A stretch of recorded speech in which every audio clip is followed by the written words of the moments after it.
peuple de faire la guerre pour imposer d'une façon ou d'une autre la vérité.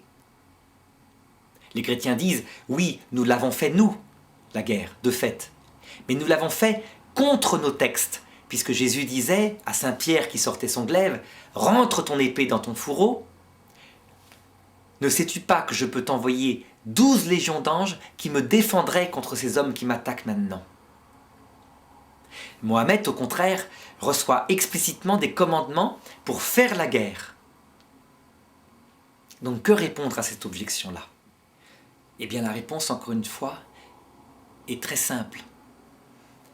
Il suffit de regarder dans l'Ancien Testament les commandements de Dieu au peuple juif, au temps de Moïse, pour s'apercevoir que de fait, Dieu peut très bien commander la guerre.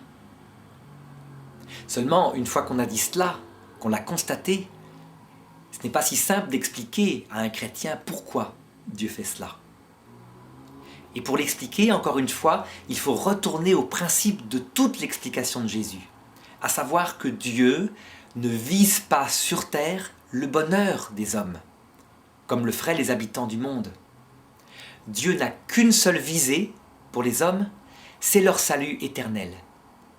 Et il vise cela pour tous les hommes, pas seulement pour les chrétiens, parce que Dieu a créé les âmes de tous les hommes qui passent sur terre. Et donc, parfois, quand des hommes s'installent sur la terre et que leur âme se plonge dans un péché grave, comme l'égoïsme, stabilisé et paisible, il peut arriver que Dieu se serve de divers fléaux pour purifier les hommes de ce péché-là et répandre dans leur cœur une crainte qui prépare leur vie éternelle. Comment? En façonnant leur cœur dans l'humilité.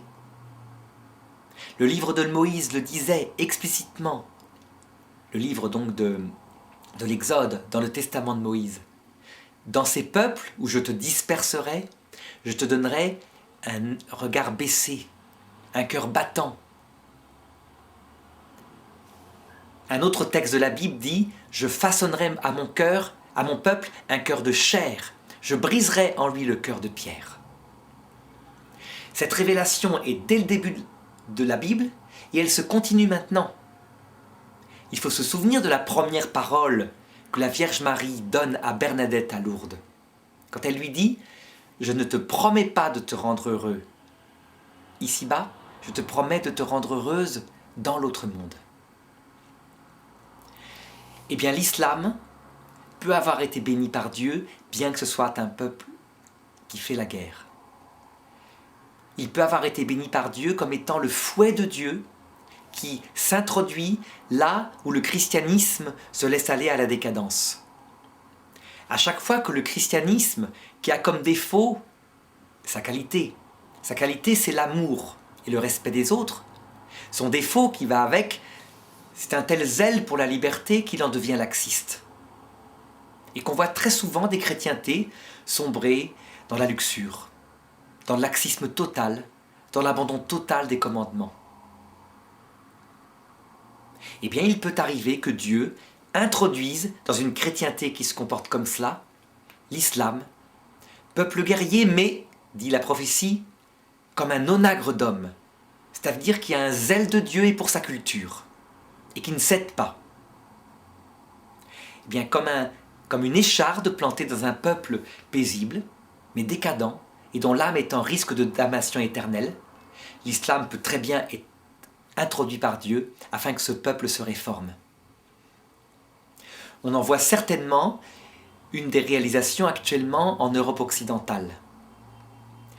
Il était pour moi assez évident que Dieu, s'il est vrai qu'il crée les âmes des bébés, ne pourrait pas tolérer très longtemps qu'une génération aille jusqu'à avorter un enfant sur 5 à naître, en pensant en plus que c'est la plus merveilleuse avancée qu'ait jamais fait l'humanité.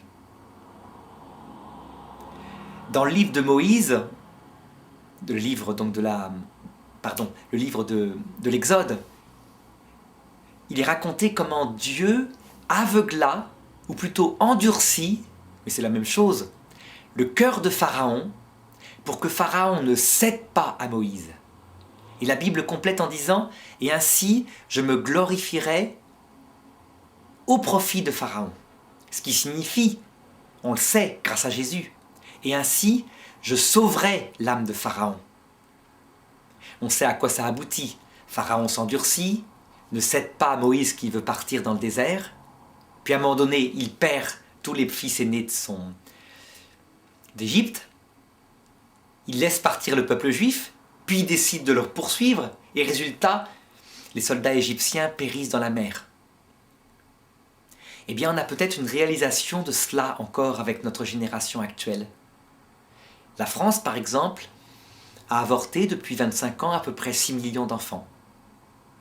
Et en même temps, par humanisme, de façon très très paisible, en pensant que ça se passerait forcément bien, elle a fait rentrer à la place une immigration qui ne partage pas les mêmes valeurs et est assez fière, et qui actuellement a plutôt tendance à se durcir sur ses valeurs, à savoir l'honneur, le service de Dieu, l'absence d'avortement. Il se peut que Dieu l'ait permis pour planter une écharde dans l'Europe occidentale et que dans quelque temps, par peur, mais aussi face à la réaction qui est finalement saine de certains musulmans, elle réforme certaines de ces lois qui sont terribles parce qu'elles sont contre la nature même de l'homme.